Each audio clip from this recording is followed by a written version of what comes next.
PortAlbretFM.fr. Une vague d'émotions. C'est par ici que ça se passe avec Chantal sur Port d'Albret FM. C'est par ici que ça se passe, et plus précisément à Souston, à l'occasion du salon de l'Artisoade organisé par l'association L'Art et Création. Céramistes, peintres, sculpteurs, créateurs de bijoux en pièces de monnaie, artisans d'art, auto-éditeurs, illustrateurs, relookers de meubles, autant de créations à la disposition du public et de belles rencontres à faire. Suivez-moi, c'est par ici que ça se passe. PortAlbretFM.fr. Suzelle, bonjour, vous êtes la présidente de l'Art et Création à Souston et aujourd'hui nous sommes à une manifestation qui s'appelle l'Artisoade que vous organisez. Est-ce que vous pouvez nous présenter cette manifestation qui est assez récente, je crois, dans l'histoire de votre association? Oui, bonjour, donc Suzelle de l'association L'Art et Création et nous sommes à la 4e édition de l'Artisoade. C'est un salon d'art et d'artisanat. Rien d'industriel, tout est fait à la main, tout est fait avec des machines, mais par des hommes et qui sont là. Il y a un peu tout qui est représenté, il y a du bijou, il y a des bois, il y a de la sculpture, de la peinture, de la mosaïque. Comment vous opérez le choix de vos exposants ? Alors maintenant, on commence à être un petit peu connu, mais on fait un appel à candidature avant l'été ou à la rentrée. Et ensuite, on est un comité de sélection pour qu'il y ait un peu toutes les techniques représentées et qu'il n'y ait pas qu'une seule technique. Pour qu'on se rende compte, il y a combien d'exposants aujourd'hui par exemple ? Une trentaine. Et il y a aussi des ateliers qui sont proposés au public. Vous pouvez nous en parler un petit peu de ces ateliers ? Alors ce sont les ateliers qui sont dispensés par les animateurs et animatrices de l'association. Parce que l'association La Récréation, à la base, c'est une association qui proposait des ateliers de peinture. Aujourd'hui, il y a des ateliers de dessin, de peinture, de mosaïque, d'aquarelle et depuis le début de l'année, là, un nouveau venu qui nous propose des ateliers de manga. Ça, c'est toute l'année scolaire. Ça commence en septembre et ça s'arrête fin juin. Et en dehors des vacances scolaires. Et donc là, c'est toutes les semaines, ce sont des ateliers récurrents, donc des adhérents de l'association. L'Artisoade, un bien joli nom, une signification particulière, une histoire particulière liée à ce nom ? Alors ce nom, c'est parce que moi je ne suis pas de la région, donc je ne parle pas gascon, mais en cherchant sur internet, artisan, a priori se dit en gascon Artisoade, d'où le nom, puisqu'il y a art dedans, donc ça faisait les deux, art et artisanat d'art. Merci pour ce complément d'explication. On vous souhaite un bon salon et de bonnes ventes à tous vos exposants. Merci beaucoup. Alors je suis au stand de Laure Kessing qui est auto-éditeur. Donc on va parler un petit peu de ce travail d'auto-édition. Comment vous est venue l'idée d'éditer vous-même des ouvrages ? Eh bien, comme je vous disais, en fait, tout naturellement, en envoyant quelques manuscrits de mes écrits, n'ayant pas de retour et ayant envie d'aboutir à mes projets, j'ai pris le parti d'éditer moi-même mes livres. Voilà. Comment on fait pour éditer soi-même des livres ? Vous avez une petite recette d'un livre en auto-édition. Vous pouvez un petit peu nous la commenter et la partager avec les auditeurs ? Oui, alors bon, c'est humoristique. Évidemment, pour écrire un livre, il faut avoir l'idée, il faut un auteur pour écrire. Bon, je ne sais plus trop bien ce que j'ai écrit, mais voilà, oui, une bonne dose d'entrain, c'est-à-dire qu'il faut plutôt de la persévérance, parce que voilà, il faut aller jusqu'au bout du projet. C'est pas un métier facile, parce qu'on est tout seul dans son coin à écrire et après partager avec le public, c'est quelque chose d'autre, mais qui est intéressant aussi. Et donc l'auto-édition, donc on écrit soi-même l'histoire, on met en page. Moi maintenant je fais intervenir une correctrice pour éviter les coquilles. Et puis je fais imprimer chez un imprimeur. Voilà, j'ai choisi un imprimeur local, mais on peut choisir n'importe quelle sorte d'imprimeur. Je mets en page aussi moi-même les couvertures. Je fais mes couvertures moi-même, mais on peut aussi faire appel à un infographiste si on s'en sent pas le courage. Et voilà, on paye donc en fait l'auto-édition, on paye tout soi-même. Soit on fait faire, mais enfin c'est un investissement personnel. Et le plus dur, c'est après, c'est la vente, c'est la promotion, la communication autour de l'ouvrage. Bref, c'est se faire connaître, quoi. C'est un métier de communication à part entière. C'est le moins facile pour moi, voilà. Mais après, sinon, être sur les marchés au contact des lecteurs, ça j'aime bien. Mais faire toute la pub sur les réseaux et tout ça, c'est plus compliqué, mais ça fait partie du job en auto-édition. Vous avez écrit ou auto-édité combien d'ouvrages actuellement? J'en suis à 5. Là, sur ma table, vous n'en voyez que 4 parce que le 5e, je n'en ai plus. Il est bien parti, c'est un livre illustré à l'aquarelle sur un chat. Voilà. Donc j'en ai 5, il y en a un 6e en cours. Et vos livres parlent de quoi? Qu'est-ce qui vous inspire? Moi, ce qui m'inspire à la base, c'est l'être humain. Ce que j'écris, c'est beaucoup de dialogues sous forme de pièces de théâtre et je fais intervenir des personnages assez insolites. On va dire ce sont des concepts, des idées qui parlent entre elles mais qui parlent de l'humain. Et donc c'est rigolo parce que c'est l'humain, c'est de la dérision, c'est de la satire sur nos petites contradictions, nos travers humains. Voilà. Et sinon, si j'ai écrit deux livres autobiographiques, mais toujours dans la dérision, donc en l'occurrence de l'autodérision. Mon passage dans la fonction publique territoriale et un voyage que j'ai effectué dans le désert, en Jordanie. Une plongée amusante dans la territoriale.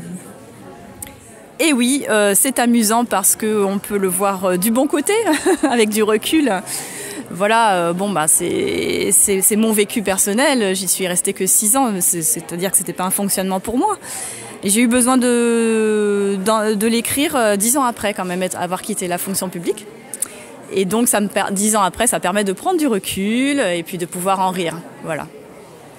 Autre particularité à votre stand, donc vous faites de l'aquarelle et puis vous vendez aussi de magnifiques calendriers perpétuels. Ce talent pour l'aquarelle vous vient d'où? Oh, merci. J'aime écrire et peindre et dessiner depuis que je suis petite. Après, l'aquarelle, c'est quand même une technique particulière. J'ai quand même pris quelques cours. Et puis, c'est de l'entraînement. Voilà, on fait à la maison. Il y a beaucoup de ratés, il ne faut pas croire. Et je ne les affiche pas. C'est ça. Et puis, il y a pas mal de chats aussi.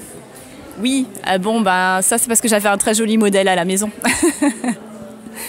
Alors, on vous souhaite une bonne continuation et de nouveaux ouvrages. Merci beaucoup. Merci.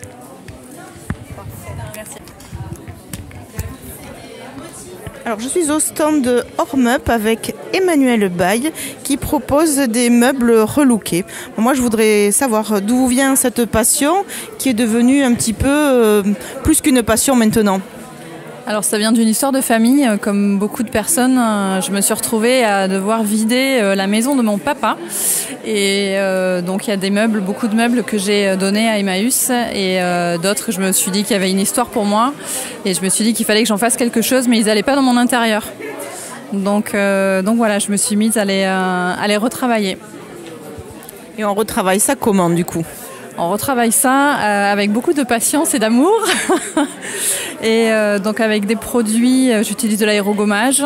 Je fais ça avec des coquilles de noix écrasées notamment pour rester dans du naturel. Et j'utilise uniquement des produits et des peintures biosourcées. Donc je vois dans votre carte effectivement que vous utilisez des procédés éco-responsables que vous revendiquez. Donc c'est des choses que vous connaissiez avant ou que vous avez expérimentées Alors c'est des choses que j'ai expérimentées au fur et à mesure et puis la première chose surtout c'est que comme je les travaille, je les respire donc je voulais des produits qui soient bons pour l'environnement et ensuite je me suis formée, j'ai trouvé donc une marque Kamael avec qui je travaille à 90% du temps et je me suis formée avec eux sur tout ce qui est patine et utilisation de leurs produits. Donc, une fois que vous avez relooké vos propres meubles, vous avez cherché d'autres meubles parce que ça vous a plu franchement. Voilà, tout à fait. Et je me suis aperçue, alors c'était des meubles, mais c'est aussi des objets, ça peut être des miroirs, ça peut être des choses à changer, à trouver un autre environnement, à leur trouver un autre... parfois une table de chevet peut venir en bout de lit finalement, une armoire peut venir dans une entrée, faire en sorte que les gens ne jettent pas les meubles. Donc du coup, maintenant, vous chinez et vous relookez pour d'autres ? C'est ça, tout à fait. Et à terme, là, je suis en train d'agrandir mon atelier. J'aimerais proposer des ateliers à 4 mains où les gens peuvent aussi venir et je peux faire avec eux, leur donner quelques tuyaux pour relooker et transmettre moi et eux qui fassent aussi. Où est votre atelier du coup? Sur Cabreton. Donc c'est pas loin. Donc il faut un peu de place. Il faut promouvoir absolument ça parce que je crois que moi la première, je vais être très intéressée par du relooking de meubles. C'est parfait, merci beaucoup. Bonne chance pour la suite.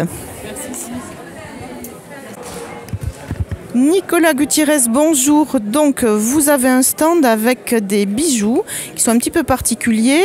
Ils sont faits avec des pièces de monnaie. Et votre stand s'appelle les Anneaux d'Orte. Vous pouvez m'expliquer un petit peu votre parcours? Oui, bonjour. Alors, en fait, donc, je suis à la base pipier, donc fabricant et restaurateur de pipes en Pays d'Orte, à Bélus. Et j'ai commencé à créer ces anneaux il y a 2 ans et demi maintenant. D'abord, j'ai fait une série de pipes avec des bagues à partir de pièces de monnaie. Et un jour, un client m'a demandé, content de sa pipe, de lui faire le même anneau qu'il avait sur sa pipe, mais pour son doigt. C'était il y a 2 ans et demi. Depuis, ça a un petit peu débordé. Et donc, maintenant, voilà, c'est vraiment une activité pleine et entière, quoi. Ouais. Alors, j'ai une première question. Comment on en vient à fabriquer des pipes, déjà? Il y a une formation. Comment on s'y prend? Non, du tout, le métier n'existe plus. Officiellement, on est rangé avec les fabricants de jouets, les sabotiers, voilà. Il n'y a plus de formation, il n'y a pas de diplôme de pipier, ça n'existe pas. On est 8 fabricants en France et 2 restaurateurs, simplement.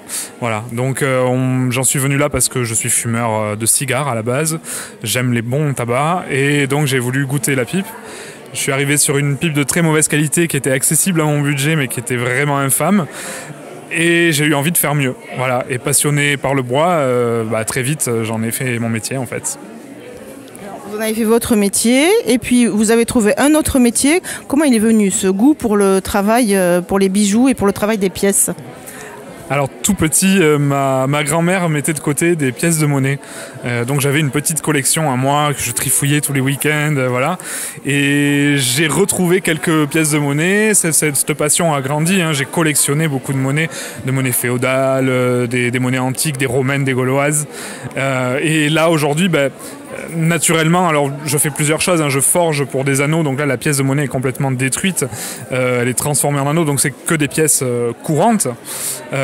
Mais après, je peux aussi monter donc des gauloises, des romaines, là avec un travail plus particulier de serti-plat pour ne pas abîmer la pièce. Mais ça part de cette passion aussi pour la monnaie.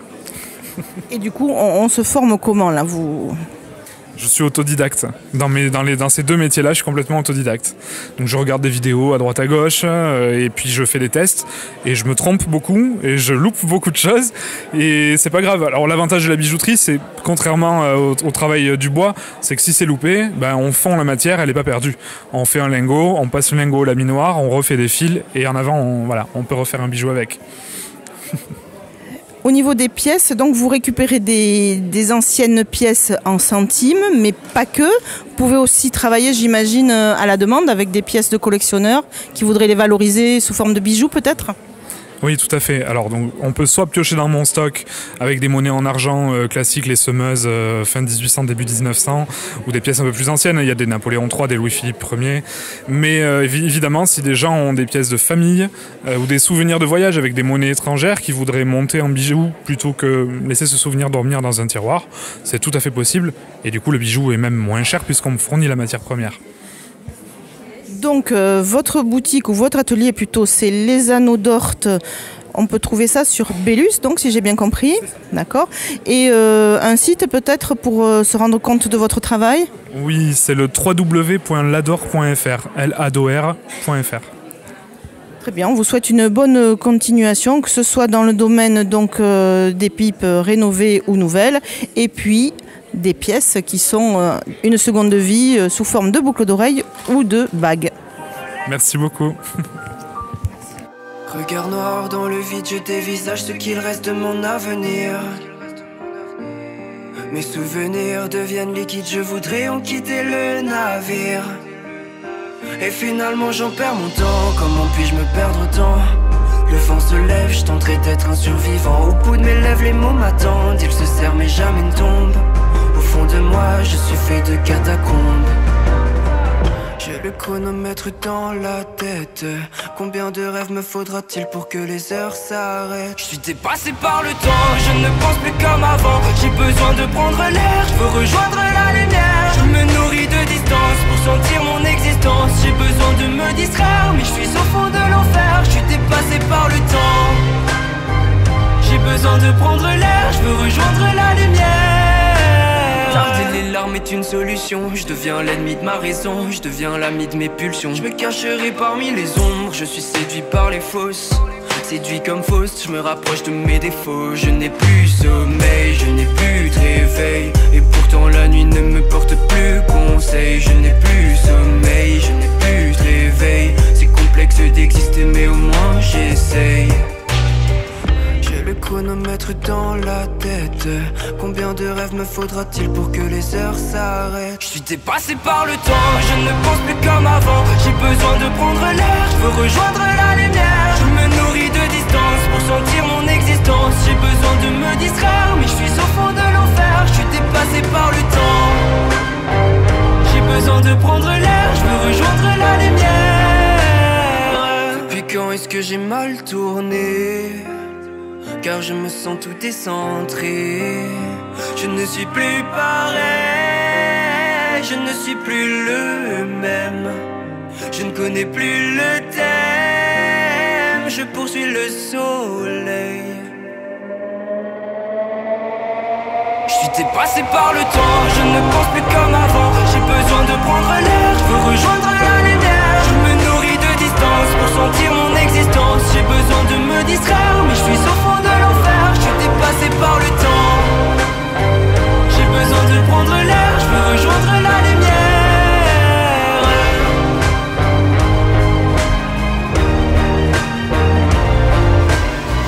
Retour au Salon de l'Artisoade organisé par l'association L'Art et Création à Souston. On va poursuivre notre déambulation et on va rencontrer d'autres artisans créateurs. Suivez-nous, c'est par ici que ça se passe. C'est par ici que ça se passe avec Chantal sur Port d'Albret FM. Je suis maintenant au stand de Francis Verdier qui propose des sculptures marines en métal. Alors j'aimerais savoir un petit peu comment vous est venu ce goût pour le travail du métal en le sculptant. Je crois que c'est une passion qui est venue un peu sur le tard. Oui, en effet, sur le tard. En fait, c'est le côté un peu positif du Covid, du confinement, qui m'a obligé, étant à la retraite, qui m'a obligé à trouver une occupation sérieuse. Et donc, voilà, un copain faisait déjà ça, et il m'a enseigné les fondamentaux, les rudiments, et donc ça m'a plu tout de suite. Dès les premiers moments, j'ai senti qu'il y avait quelque chose à faire pour moi. Et voilà, donc ça fait 3 ans, 2021, oui, que je m'initie à la soudure, à la sculpture, à la chaudronnerie. Voilà, ça a l'air de plaire. Moi, ça m'occupe mon temps, ça occupe mon esprit, ça occupe mes mains. Donc, c'est parfait pour moi. Le résultat est là, donc voilà, pourvu que ça dure. Du coup, vous avez monté un atelier chez vous, ça demande quand même du matériel et de l'investissement et un peu de place. Pas vraiment. Le local, je l'avais, c'était un garage abandonné qui n'était pas occupé. Donc un petit coup de peinture, je l'ai transformé en atelier, en galerie pour exposer ce que je fais. Et étant sur la presqu'île du Cap Ferret, tout près de l'eau, voilà, donc j'ai choisi les poissons, ambiance au bord de mer, ça plaît et moi ça me plaît bien de réaliser ça. L'investissement, il n'est pas si lourd que ça, les prix ont bien chuté.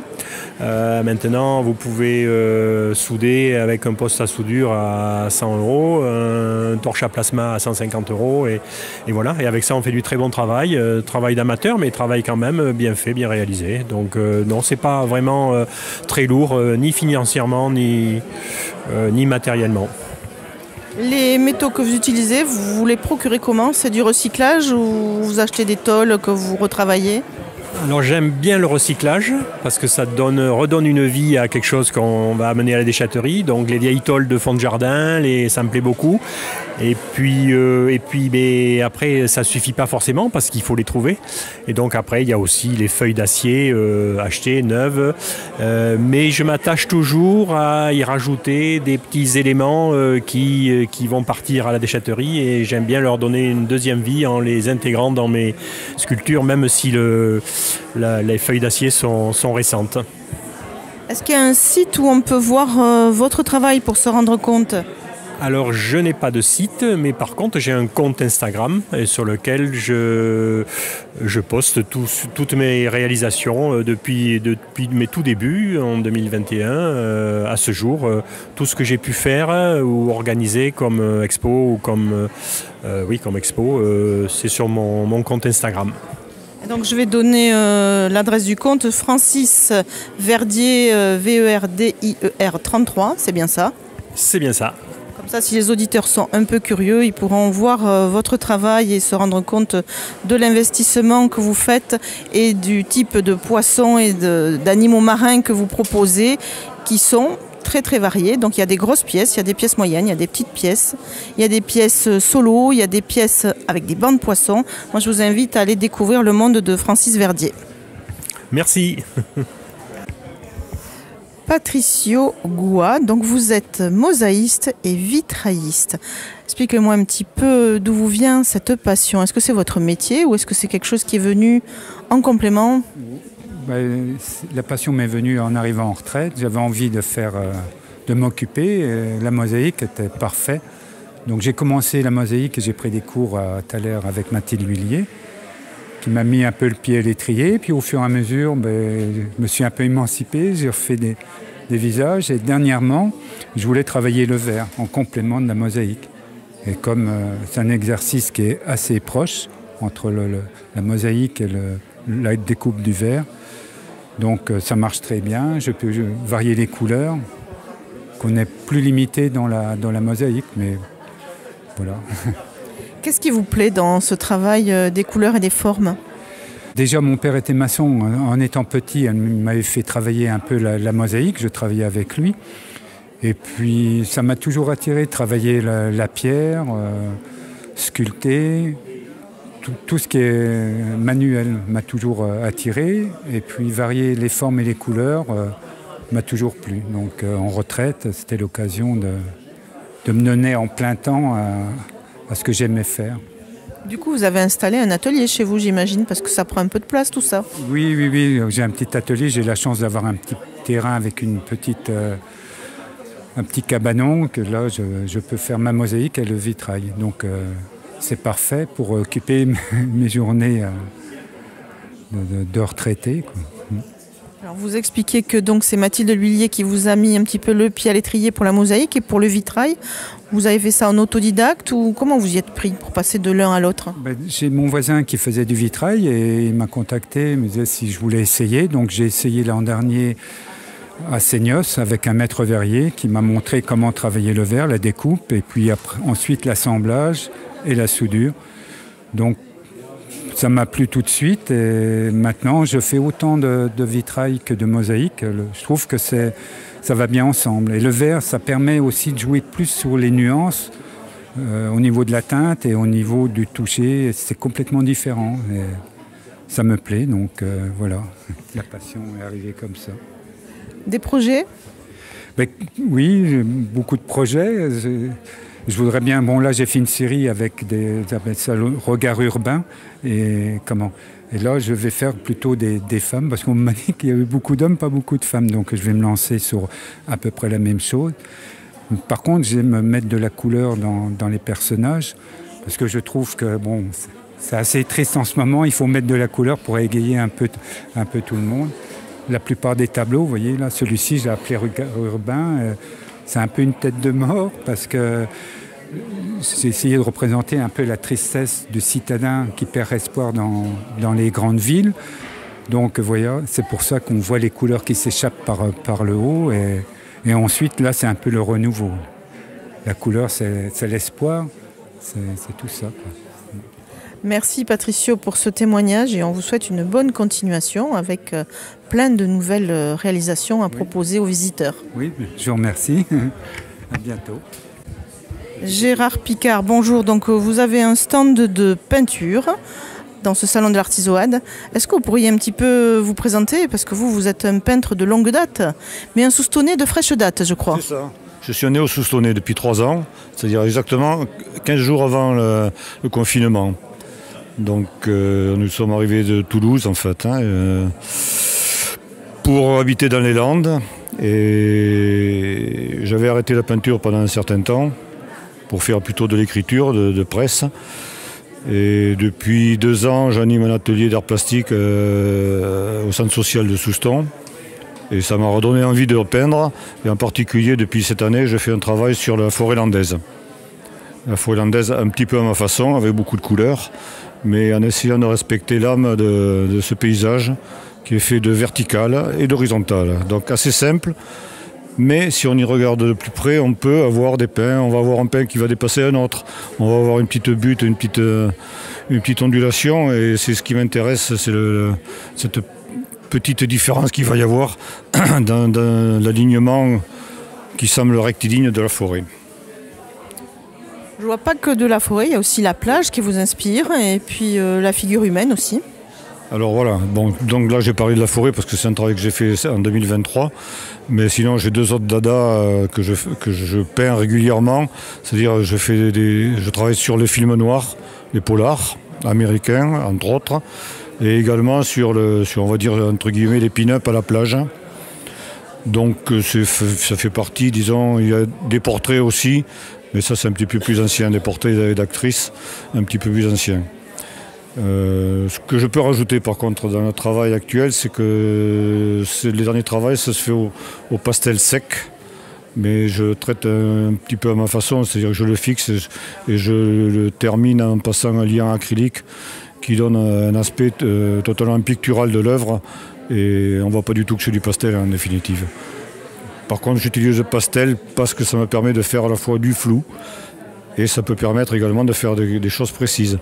Mais c'est surtout sur le côté flou qui est intéressant, et surtout sur la forêt, quand on fait un travail sur le paysage. Alors, votre travail, effectivement, il est coloré, il est à la fois réaliste et abstrait. Comment on pourrait le qualifier ? Oui, c'est une bonne remarque. Je fais un travail de représentation, effectivement, c'est une peinture figurative, mais je ne cherche pas à reproduire la réalité. Donc effectivement, ce travail sur la forêt, il y a un côté abstraction assez net, on voit bien des formes, mais les couleurs sont totalement imaginées. C'est pas du tout des couleurs de la nature, donc c'est un travail pictural. Ce qui m'intéresse, c'est la peinture, donc le sujet permet de travailler la peinture d'une certaine façon. Vous exposez régulièrement ? J'ai exposé régulièrement, donc ça fait plusieurs années que je n'ai pas exposé. Et donc là, c'est la première fois que j'expose sur Souston, donc dans la région. Donc votre reconversion ici, c'est plutôt tourné vers les autres et le partage, donc si j'ai bien compris. Oui, c'est ça. Bon, j'étais déjà, avant de venir à Souston, pendant 10 ans, président d'une association qui gérait une galerie d'art à côté de Toulouse. Et ici, je me suis également engagé du côté associatif, donc à la récréation, dont je suis le secrétaire, et également donc au centre social, à la Passerelle, où j'anime un atelier d'art plastique. Donc effectivement, ce qui m'intéresse, c'est effectivement de partager, parce que bon, je connais pas mal la peinture, enfin j'ai suivi pas mal de cours également, c'était pas mon métier, mais c'est une passion depuis toujours. Et depuis un certain nombre d'années, depuis une vingtaine d'années, je fais partager cette passion autour de moi. En quoi ça peut être important de proposer des ateliers artistiques aux gens ? Là, dans le cadre de la passerelle, ça s'est ouvert à tout public. Ce qui est important dans l'atelier que j'anime, c'est surtout de donner confiance aux gens, de leur montrer qu'ils sont capables de faire des choses, même s'ils n'ont aucune base, aucune technique. C'est surtout les encourager et de forcer ça, leur personnalité. L'atelier, on va dire qu'on le fait de manière sérieuse mais en s'amusant, mais j'hésite pas non plus à les bousculer. Il n'y a que des femmes. Ça, j'aimerais bien qu'il y ait des hommes aussi, mais il n'y a que des femmes. Et ce que j'essaie de faire, c'est de leur faire sortir leur personnalité. Si vous voulez, je pourrais être caricatural, mais j'aime pas du tout. Je les force à faire quelque chose qui ne soit pas mièvre. Il faut que ça représente vraiment la responsabilité et la personnalité de chacune. Et ça marche pas mal parce que à force d'en faire, puisque ça fait 2 ans que je fais ça et c'est à peu près les mêmes personnes qui y sont, et bien ça progresse, petit à petit ça progresse. Et donc c'est très intéressant et pour elle et pour moi, parce qu'il y a un bon retour. Un atelier d'expression de soi en fait. Oui, c'est un petit peu le but de la passerelle, ceci dit. Mais c'est quand même, on fait que de la peinture pratiquement, un peu de collage et pas mal de peinture. Et après, on participe aussi par le biais du centre social aux différentes manifestations, on va dire, socio-culturelles de la municipalité. Donc elle participe à des expositions régulièrement sur Souston. Donc c'est motivant et ça fait avancer tous ces gens de l'atelier. Un endroit où on peut voir votre travail ? Un site ? Il y a mon site, oui, c'est gpicard.fr. Donc Picard, c'est comme les surgelés. Donc comme les surgelés avec un D. Exactement. Merci beaucoup pour ce témoignage. Ainsi s'achève cette émission. C'est par ici que ça se passe à l'occasion du Salon de l'Artissoade organisé par l'Art et Création à Souston. On se retrouve une autre fois pour une autre émission et une autre actualité de votre territoire. À bientôt.